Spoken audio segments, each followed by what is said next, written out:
Bonjour tout le monde, je suis PK et aujourd'hui je dois parler sur les 3 jours, une grande journée de soccer qu'on a eu hier et aussi je vais faire les commentaires sur le jour d'aujourd'hui, le jour 3e jour de la Coupe du Monde 2018 qui se passe à la Russie. On va commencer le jour qui s'est disputé entre l'Uruguay et l'équipe d'Égypte. C'était un jeu qui s'était marqué pour l'absence de les pharaons égyptiens, le grand Mohamed Salah, qui était blessé. Pour ça, il n'a pas participé de ce jeu. Ce n'est qu'un jeu que l'équipe d'Égypte a joué d'une façon, avec beaucoup de courage. Ils ont montré avec le joueur commandé pour le joueur Amir Vard, qui fait un grand jeu, et aussi le gardien Eli Shaoni. Mais c'est vrai aussi que les joueurs d'Égypte ne sont pas capables de faire de grandes attaques contre le but de les gardiens Muslera de Uruguay. Donc, je bouge bien le bal. Je pense qu'ils ont vaincu la bataille à le milieu de terrain, l'Égyptien, mais ils ont perdu la bataille quand ils arrivent là-bas parce que Salah n'était présent dans ce jeu.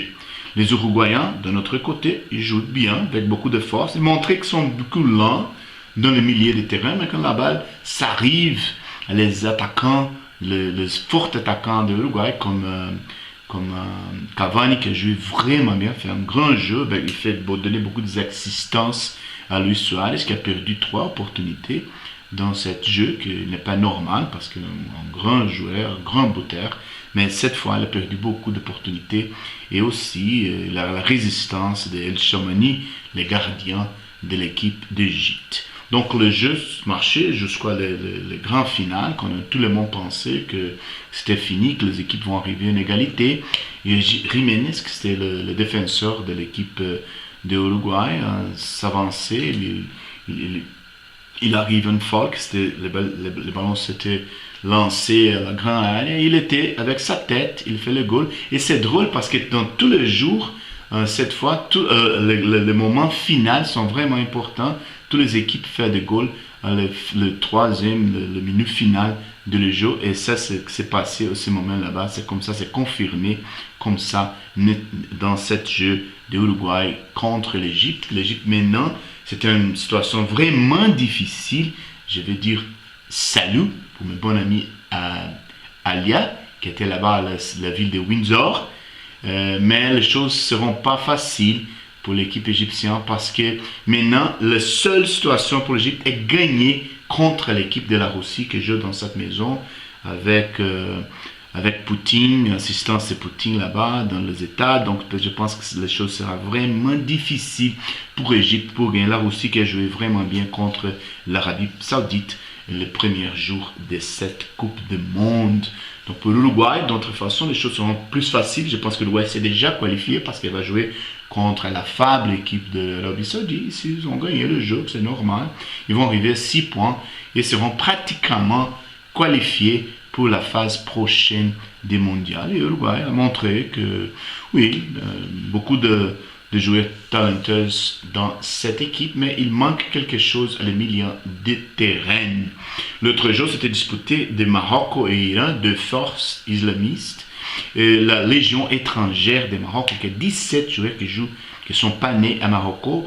Je vais commencer en jouant vraiment bien avec Ziyech et Racit à la gauche. Mais, petit peu, l'équipe d'Iran avec son grand entraîneur, Carlos Queiroz, sont capables de faire l'égalité dans le jeu, de stabiliser les situations. Et encore, on perdu une grande opportunité jusqu'à la finale de le premier temps de ce jeu. Quand le deuxième temps commençait, le jeu c'était vraiment dur, c'était une bataille campale dans ce jeu. Et le grand final, comme d'habitude de cette mondiale, l'équipe d'Iran a beaucoup de chance et faire un goal contre la propre équipe, le défenseur de l'équipe de Maroc, qui maintenant aussi va avoir beaucoup de difficultés pour marcher suivant cette mondiale parce qu'ils vont jouer contre l'équipe de Portugal et Espagne, qui sont une équipe très forte. Et Portugal sont arrivés ont reçu l'égalité, les lieux contre la forte équipe d'Espagne. C'est un jeu incroyable qui s'est fini à 3-3, une bataille impressionnante. Pratiquement, on peut dire que l'Espagne a arrivé à l'égalité contre Cristiano Ronaldo. j'ai dit avant que l'équipe portugaise, parce que Sanchez ne jouait pas, parce qu'il était blessé. Donc l'équipe portugaise dépend beaucoup, c'est vrai, de Ronaldo. Et il était là-bas, il prouvait qu'il jouait vraiment bien. Il fait les choses qu'il sait faire, qu'il fait le but pour l'équipe portugaise. Il fait 3 buts, c'est comme on dit le hat-trick, comme on dit en anglais. Il commençait jusqu'à quand le jeu en débutant, il commençait, il fait le jeu pour arriver le penalty, il score le penalty, donc il lançait Portugal avant cette jeu. Mais l'équipe d'Espagne c'est vraiment forte, ils jouaient vraiment bien avec Iniesta, avec David Silva, avec Isco, dominé le milieu de terrain et l'Espagne arrive à l'égalité. Mais Ronaldo de nouveau fait le deuxième goal.